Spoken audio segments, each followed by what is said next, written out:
Thank you. Can I ask a question? How many of you are visiting Israel for the first time? How many have been here before? Wow, two. Well, welcome to all of you. It's very good to see you here with Foreign Minister Saar and the Deputy Minister Sharren Haskel and our Ambassador to Washington, Yechiel. Stand up. Look at this man. Look at this man. Look at him.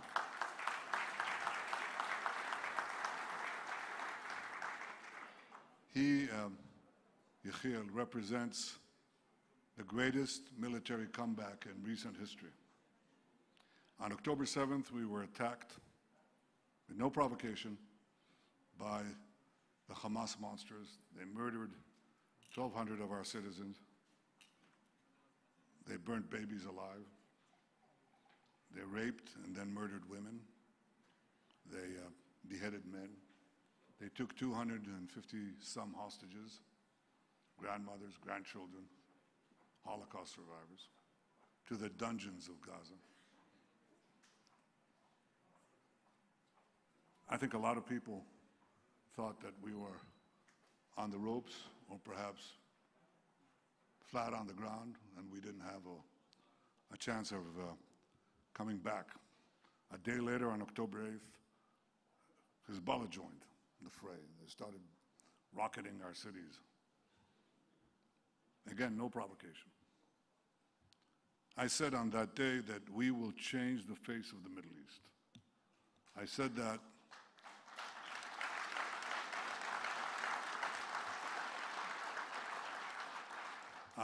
that because it was clear to me from day one that we weren't just fighting Hamas, we were fighting the Iran axis that consisted of Iran, Hamas, Hezbollah, the Houthis, the three H's, and a few others in between.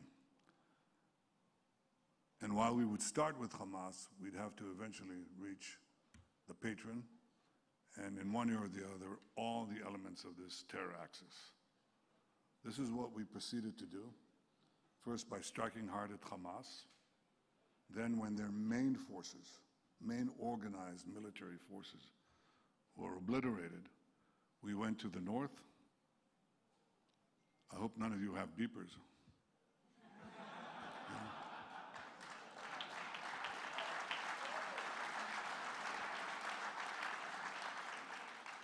And proceeded to take out Hassan Nasrallah of Hezbollah, who was, in effect, the axis of the axis. He actually held this axis together.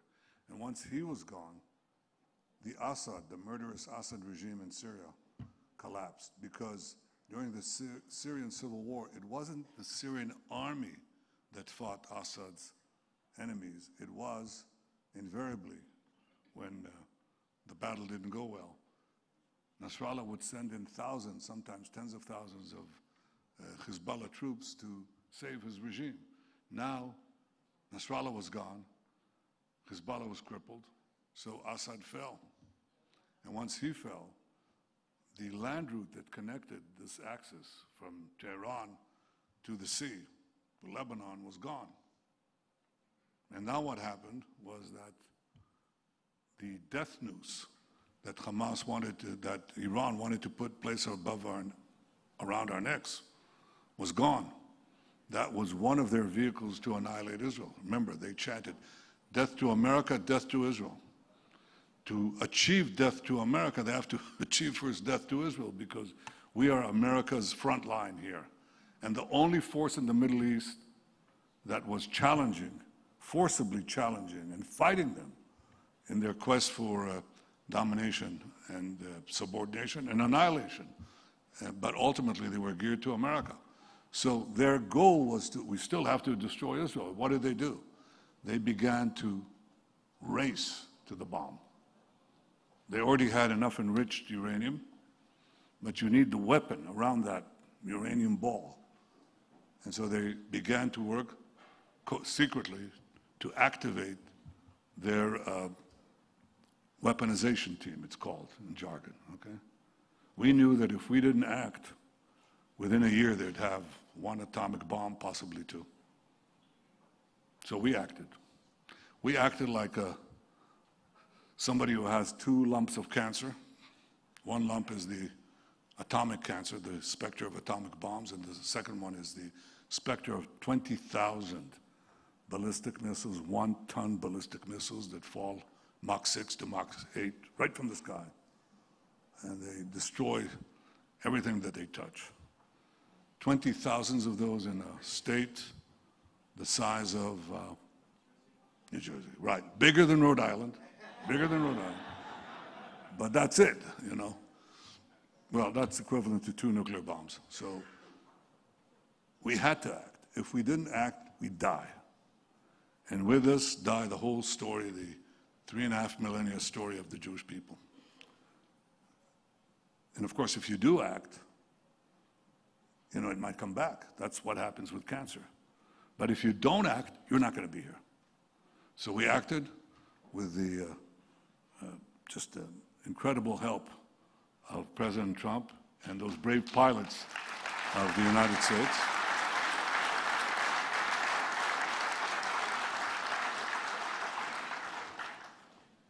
Our soldiers fought like lions. Our pilots just struck like lightning. And our alliance roared like thunder. And that did that. We pushed those two great perils away from our door and away from your door, because Iran's plan was to have ballistic missiles that would reach first deep into Europe, then 8,000 kilometers. You add another 3, and you're on the eastern seaboard. Those of you who are deeper inside, it'll take a little more time.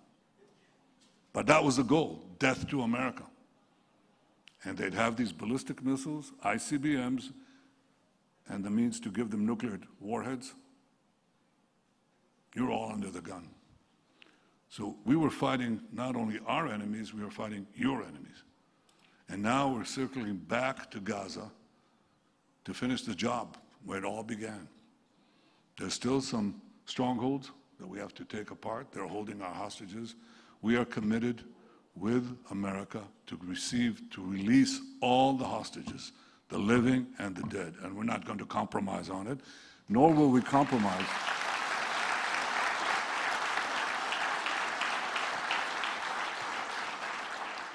Nor will we compromise on eliminating Hamas, because if Hamas is there, they'll regroup, they'll recover, they'll rearm. And as they vow, they'll do it over and over and over again.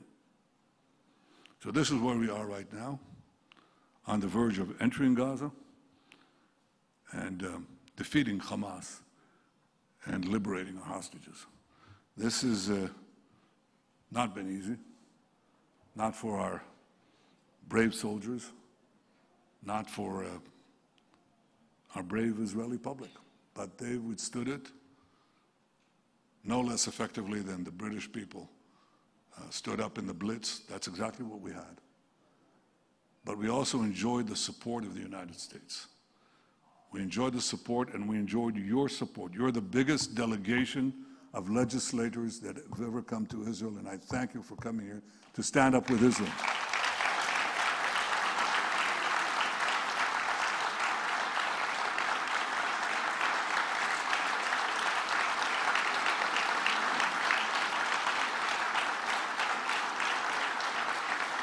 Thank you. Democrats and Republicans alike, we value and cherish your support. And there is an active effort to erode it. That effort to besiege Israel, not isolated as much as besiege Israel. That is orchestrated by the same forces that supported Iran. Iran's effort to put a military siege on us and ultimately choke us.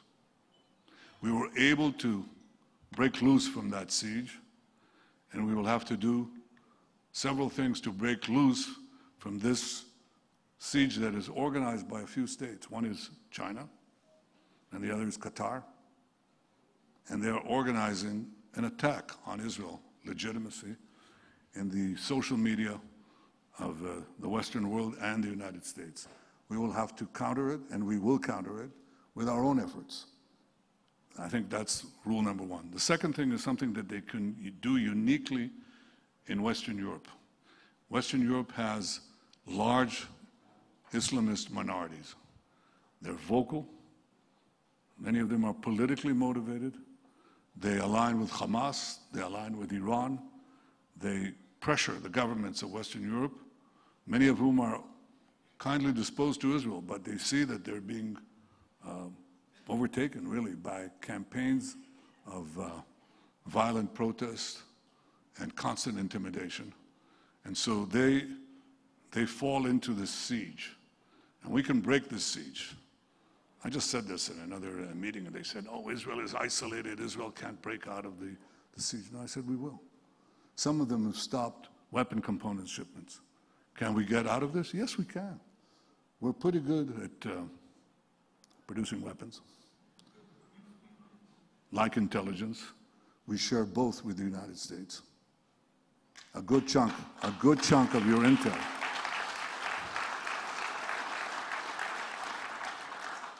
And our weapon systems, we share with the United States. We're tremendously appreciative of the bipartisan support in military matters to Israel in previous years and today as well.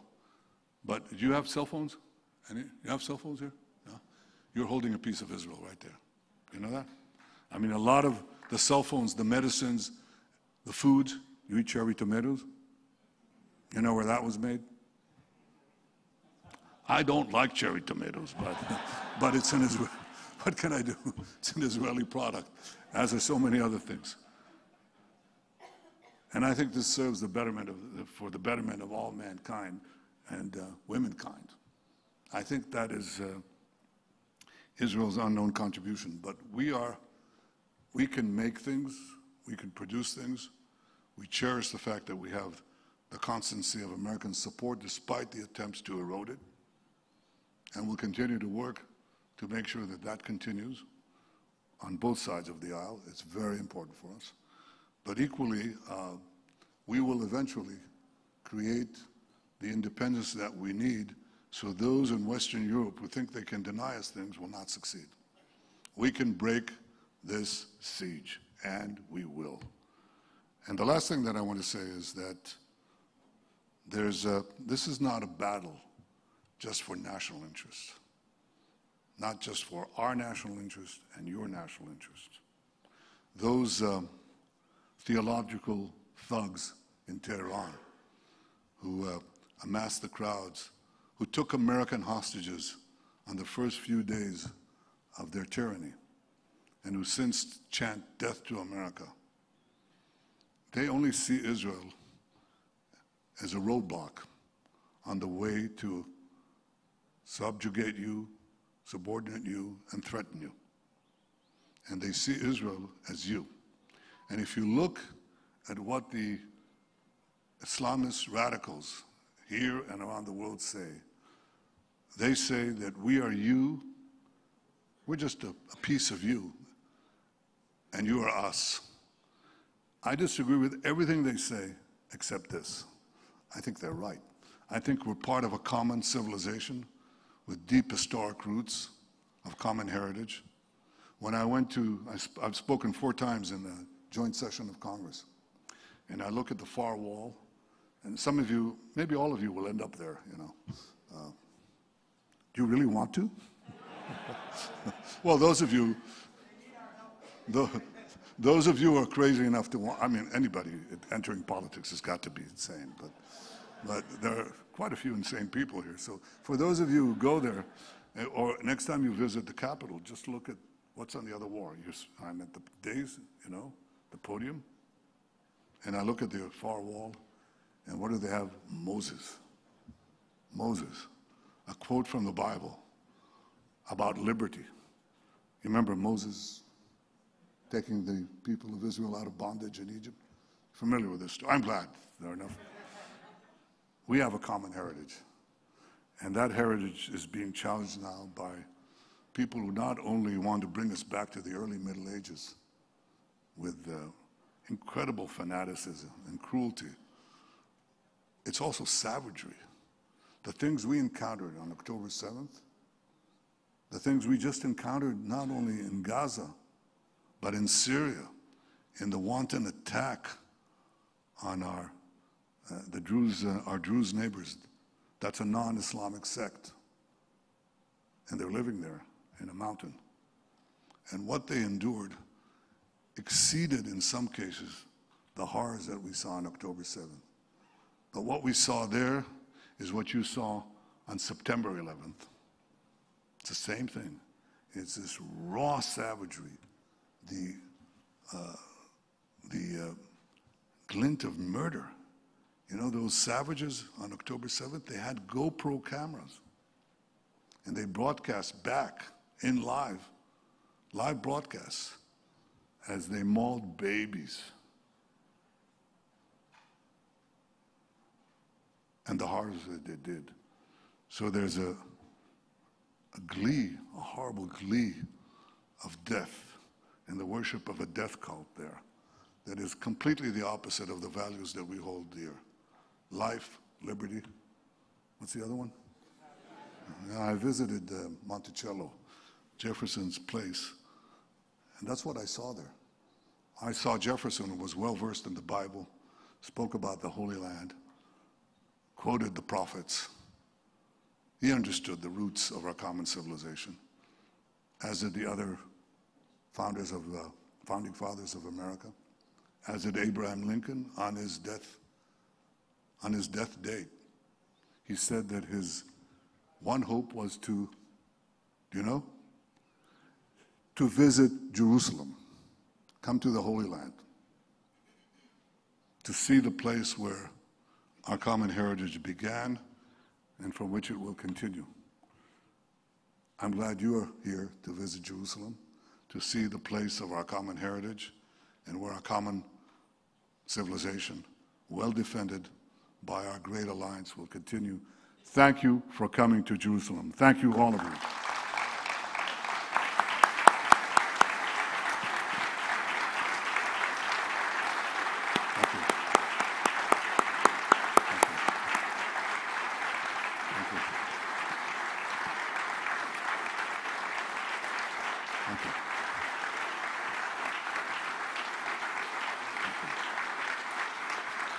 Thank you.